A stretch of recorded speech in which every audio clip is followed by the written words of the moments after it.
Jessica, what is this ridiculous thing still doing in your room?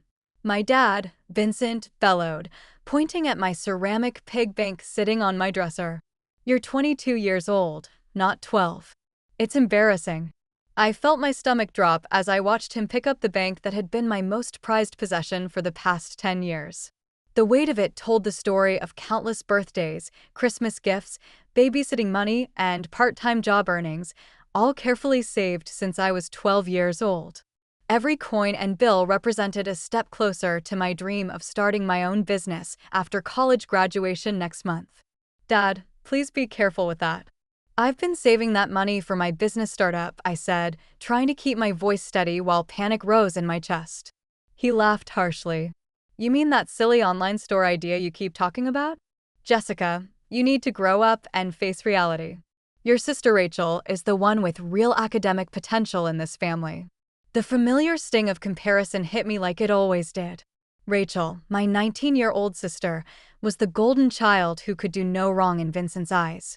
She was pursuing her junior year in communications at an expensive private university while I had worked my way through state school with a business degree, maintaining a 3.8 GPA while working 20 hours a week at a local coffee shop. That money represents years of savings, Dad.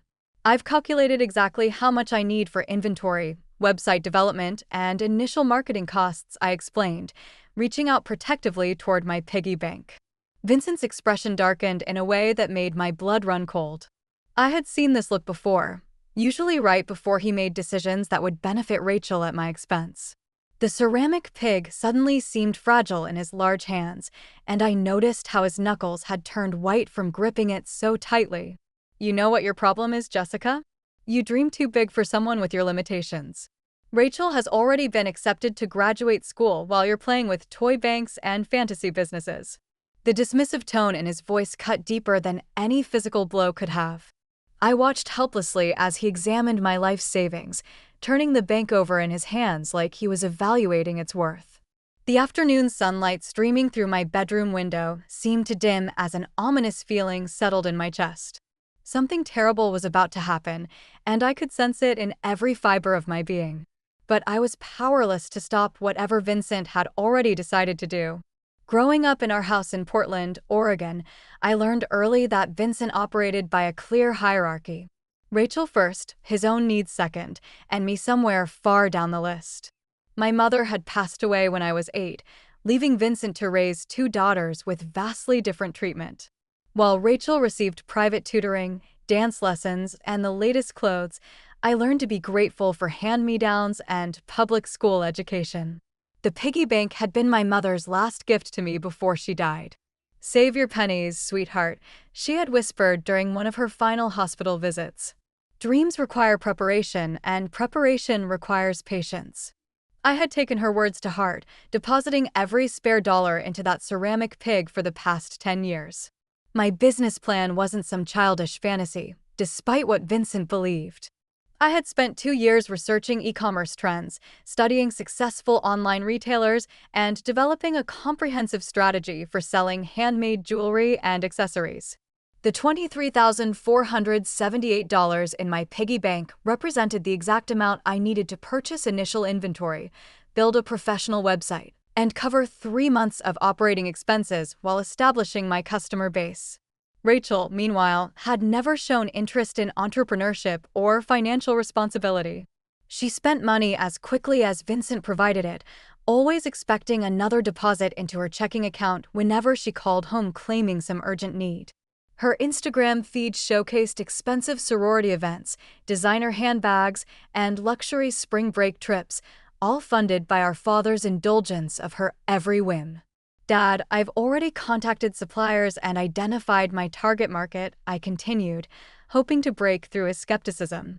This isn't just a dream. It's a calculated business venture with realistic profit projections. Vincent set the piggy bank down on my desk with a heavy thud that made my heart skip. Jessica, you're living in a fantasy world. Real success comes from education and connections, not playing store on the internet. Rachel understands this, which is why she's focusing on her graduate school applications instead of chasing get-rich-quick schemes. The way he said playing store made my face burn with humiliation. I had worked harder than Rachel ever had, maintaining excellent grades while supporting myself financially throughout college. Every dollar in that bank represented hours of real work, real sacrifice, and real planning for my future. I should have recognized the warning signs in Vincent's dismissive tone and the calculating look in his eyes. I should have hidden my savings somewhere safer than a ceramic pig sitting openly on my dresser. But I trusted that even Vincent, despite his favoritism, wouldn't actually steal from his own daughter. I trusted that family meant something, even in our dysfunctional household. That trust was about to cost me everything I had worked for. But it would ultimately teach me lessons about resilience and determination that no amount of money could have provided. 3 days later, I came home from my final college exam to find Vincent waiting in the living room with both Rachel and my piggy bank. The ceramic pig sat on our coffee table like evidence in a courtroom, and I immediately knew something catastrophic had happened. Rachel was practically bouncing with excitement, her eyes bright with the kind of joy that usually meant she was getting something expensive. "Jessica, sit down. We need to discuss your future," Vincent said, his tone carrying the false authority he used when making pronouncements he knew would upset me. My legs felt weak as I lowered myself onto the couch across from them. The piggy bank looked smaller somehow, less significant, as if Vincent's presence had already diminished its importance. Rachel kept glancing between the bank and me with barely contained glee, like she was watching her favorite movie approach the best scene. "I've been thinking about what you said regarding your business idea," Vincent began. And for one foolish moment, I felt hope bloom in my chest. Maybe he had reconsidered. Maybe he finally understood how seriously I had planned this venture. "Rachel needs additional funding for graduate school applications and her final semester expenses. The application fees alone are substantial, and she'll need money for interview travel and professional clothing." The hope in my chest transformed into ice-cold dread. I watched Vincent's hands move toward my piggy bank, and every instinct screamed at me to grab it and run. But I sat frozen, unable to process what was happening fast enough to react. "No," I whispered, finally finding my voice. "Dad, that's my money. I've been saving it for 10 years. Jessica, family means supporting each other. Rachel's education is an investment in our family's future. Your online store idea is a risk we can't afford to take right now." Without another word, Vincent picked up my ceramic pig and raised it above his head. The sound it made when it hit our hardwood floor will haunt me forever. A sharp crack followed by the musical scatter of years' worth of coins and bills across our living room. Rachel clapped her hands together like she was watching fireworks. I dropped to my knees, frantically trying to gather the scattered money, while Vincent calmly explained that this was for the best and I would understand when I was older. My hands shook as I collected crumpled 20s and rolled quarters, watching Rachel count out bills with the efficiency of someone who had been expecting this windfall. $23,478. Every penny I had earned, saved, and dreamed over, gone in 30 seconds of Vincent's selfishness and Rachel's greed. As I knelt on our living room floor, surrounded by ceramic shards and my destroyed dreams, I made a decision that would change everything. I didn't argue. I didn't cry. I didn't beg. Instead, I quietly began planning exactly how I would make them both regret this moment for the rest of their lives. The next morning, I woke up with a strange sense of clarity that surprised me. Instead of the devastation I expected to feel, I found myself analyzing the situation like a business problem that needed solving. Vincent had always underestimated my determination, and Rachel had grown so comfortable with unearned rewards that she never questioned whether she deserved them. These character flaws would become the foundation of their downfall. I spent that first day calling everyone I knew who might lend me money. My college roommate, Maya, agreed to loan me $800 from her summer job savings. My former manager at the coffee shop, Patricia, offered me $1,500 after I explained my situation. My Aunt Caroline, who had never liked Vincent's treatment of me, surprised me by offering $3,000 with no interest and no deadline for repayment. "Your mother would be ashamed of Vincent's behavior," Aunt Caroline said over the phone, her voice tight with anger. "She always believed you had more drive than Rachel, and she'd want you to succeed despite your father's cruelty." Within a week, I had secured $7,500 in loans from friends and family members who believed in my potential more than my own father did. It wasn't the full amount I needed, but it was enough to begin. I also applied for 3 business credit cards, carefully calculating exactly how much debt I could manage while living in my childhood bedroom and working full-time. Vincent watched my activities with amused condescension. Still chasing that internet store dream, Jessica. I thought breaking your piggy bank would help you see reality. I'm just exploring options, I replied calmly, refusing to let him see how his words affected me. Let him think I was giving up. Let him believe he had successfully crushed my ambitions. His assumptions about my defeat would make my eventual success even more satisfying. Rachel, meanwhile, had already spent half of my stolen money on a designer wardrobe for her graduate school interviews. She paraded around the house in expensive blazers and shoes, posting Instagram photos with captions about investing in my future and grateful for family support. Each post felt like salt in an open wound, but I screenshot every one of them for future reference. I moved my base of operations to the local library, spending 12 hours a day researching suppliers, building my website, and developing marketing strategies. Without the comfort of my planned budget, I had to become more creative and resourceful than I ever imagined possible. I learned to negotiate better deals with wholesalers, discovered free marketing channels I hadn't previously considered, and developed cost-cutting strategies that would actually make my business more profitable in the long run. My first order of inventory arrived 2 weeks after Vincent destroyed my piggy bank. 24 sets of handmade silver earrings, 43 necklaces, and 67 bracelets, all carefully selected from 3 different artisan suppliers who agreed to extended payment terms in exchange for exclusive online distribution rights. I photographed each piece using natural light from my bedroom window, wrote compelling product descriptions, and launched my website on a Tuesday morning in June. Vincent discovered my activities when packages started arriving at our house. Jessica, what is all this junk? I thought we agreed you were giving up this nonsense. We never agreed to anything, I replied, carefully unpacking a shipment of velvet jewelry pouches. You stole my money and gave it to Rachel. I never agreed that was acceptable. His face darkened with the familiar anger I had learned to navigate carefully. Don't use that tone with me, young lady. I'm trying to help you avoid making costly mistakes. But I was no longer the passive daughter who accepted his decisions without question. Vincent's theft had burned away my need for his approval, leaving behind something harder and more focused than he had ever seen from me. I was no longer trying to please him or prove myself worthy of equal treatment. I was simply determined to build something he couldn't destroy, no matter what it cost me. My first sale came 3 days after launching the website. A woman in Seattle purchased 2 pairs of silver earrings for $68, and I felt more pride in that transaction than I had ever felt about any grade or achievement in my entire life.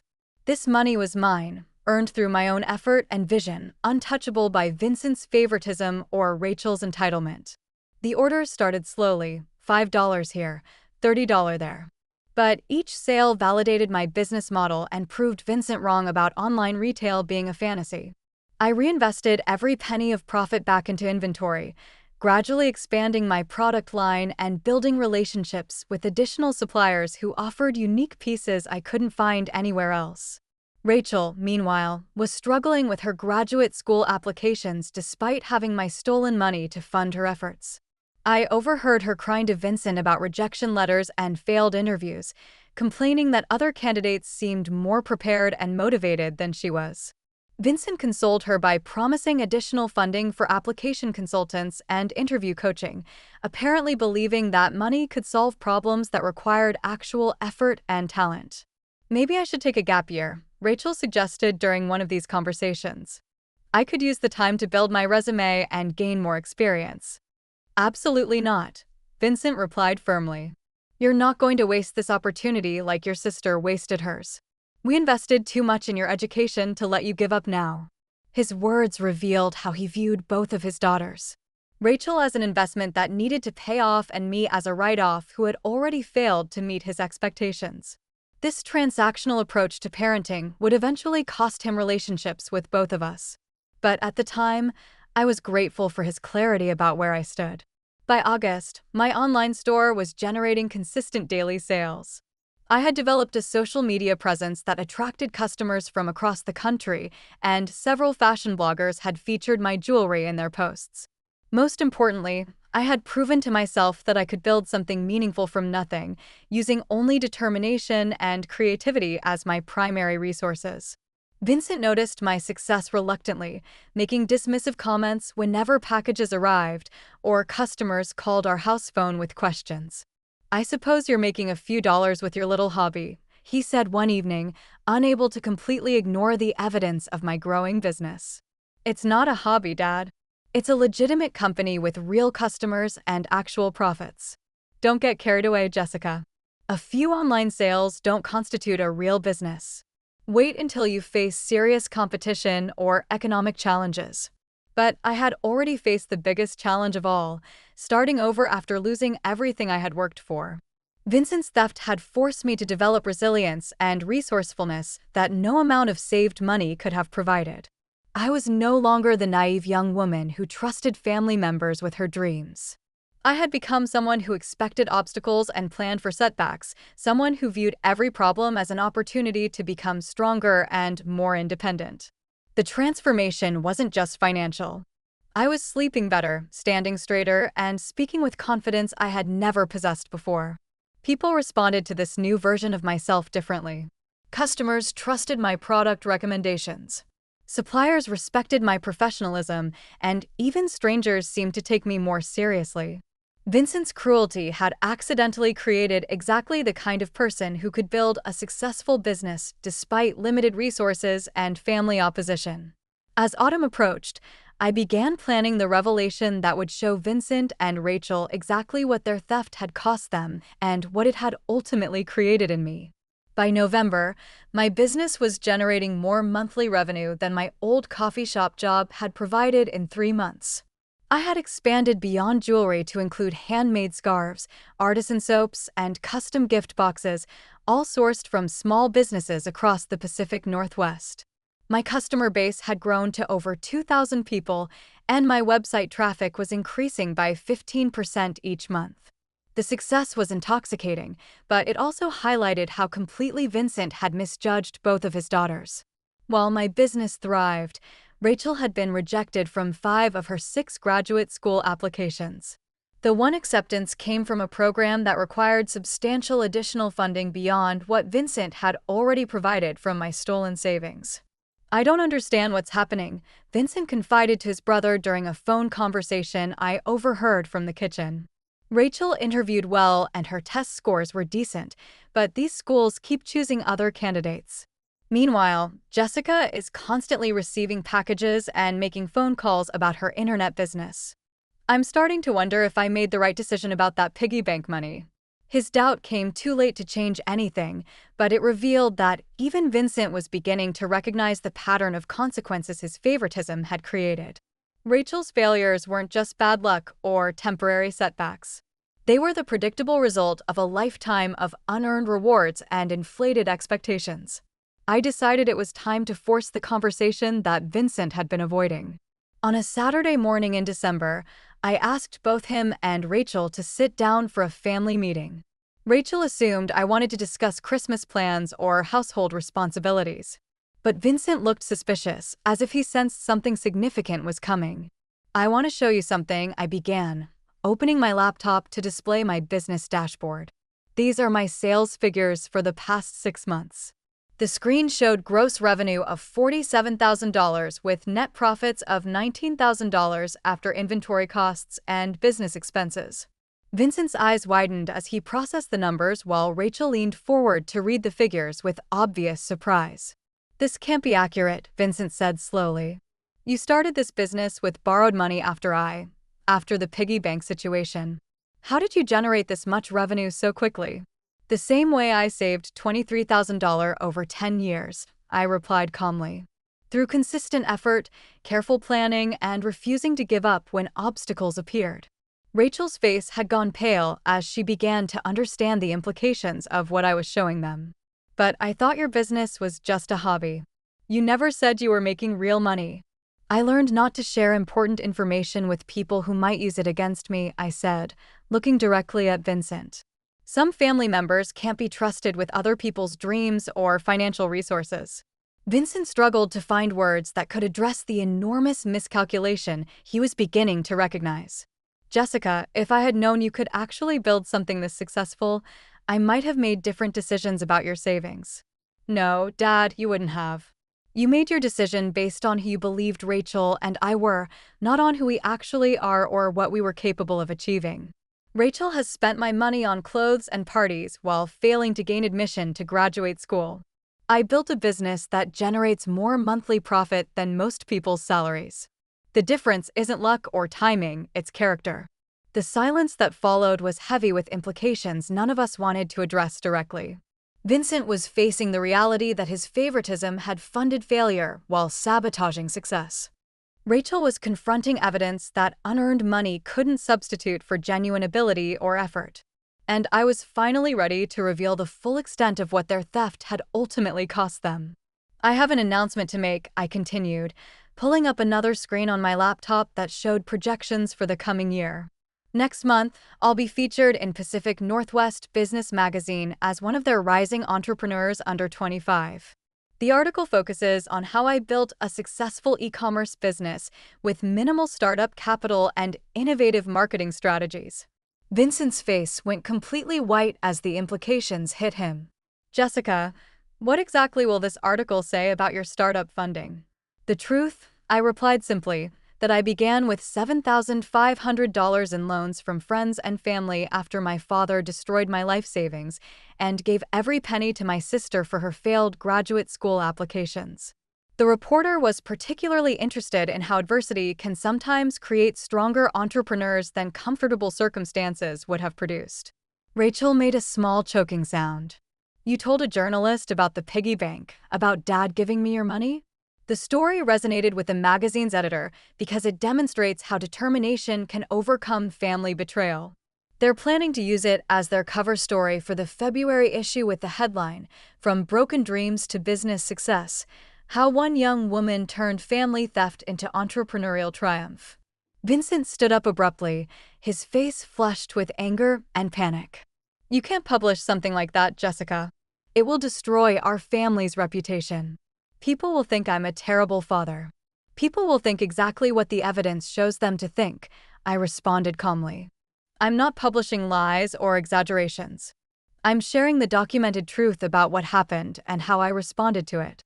The reporter had been fascinated by my story, especially the details about Vincent's favoritism and Rachel's waste of my stolen money.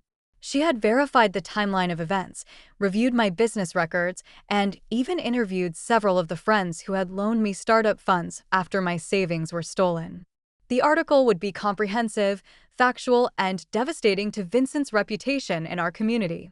This is revenge, Vincent said quietly, sinking back into his chair with the defeated posture of someone who finally understood the consequences of his actions. This is success, I corrected him. Revenge would be doing something to hurt you. Success is building something you can't destroy, no matter how much you want to. The article was published on a Tuesday morning in February, exactly 2 years after Vincent had smashed my piggy bank. By noon, our phone was ringing constantly with calls from neighbors, family, friends, and Vincent's business associates who had read the story. Pacific Northwest Business Magazine had a circulation of over 50,000 readers, and the online version was being shared extensively on social media platforms. Vincent's face crumpled as he read his own words quoted in the article. Dreams require realistic expectations, and Jessica needed to focus on practical goals instead of fantasy businesses. The contrast between his dismissive statement and my actual business success made his judgment appear both cruel and spectacularly wrong. Rachel had locked herself in her bedroom after discovering that the article included specific details about how she had spent my stolen money on sorority fees, designer clothing, and spring break trips instead of the educational purposes Vincent had claimed to support. Her Instagram posts were screenshot and included as evidence of the frivolous spending that my savings had funded while I struggled to rebuild from nothing. I never imagined it would be this public, Vincent said, holding a printed copy of the magazine with my photograph on the cover. Jessica, I was trying to help Rachel succeed. I thought you would find another way to pursue your goals. You were trying to help your favorite daughter at the expense of your other daughter, I replied. The publicity is just people learning the truth about what kind of father and what kind of sister I was dealing with. My phone rang with congratulations from customers, suppliers, and other entrepreneurs who had read the article.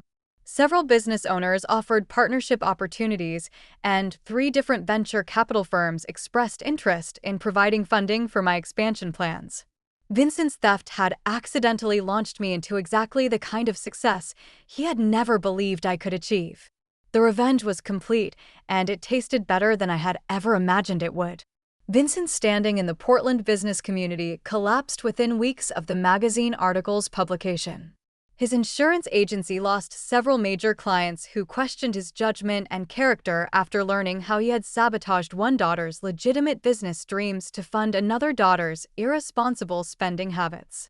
Professional colleagues who had respected his opinions began excluding him from industry discussions and networking events, while neighbors avoided him at community gatherings. Rachel faced social humiliation when her sorority sisters and university classmates discovered she had been funding her lifestyle with money stolen from her sister's decade-long savings effort. She was forced to withdraw from her one graduate school acceptance when Vincent could no longer afford the additional funding, and her reputation among peers was permanently tainted by the public revelation of her role in the family's financial betrayal. Both father and daughter found themselves isolated from the community respect and social connections they had previously taken for granted, learning too late that reputation, once destroyed, could never be fully restored. As I celebrated reaching $100,000 in annual revenue from my expanded online business, I reflected on how Vincent's betrayal had forced me to develop the resilience and creativity that made my success more meaningful than any inheritance or family support could have provided. The journey had taught me that authentic achievement comes not from others' approval or resources, but from the determination to build something valuable despite every obstacle placed in your path. And I wouldn't trade that hard-earned wisdom for all the piggy bank money in the world.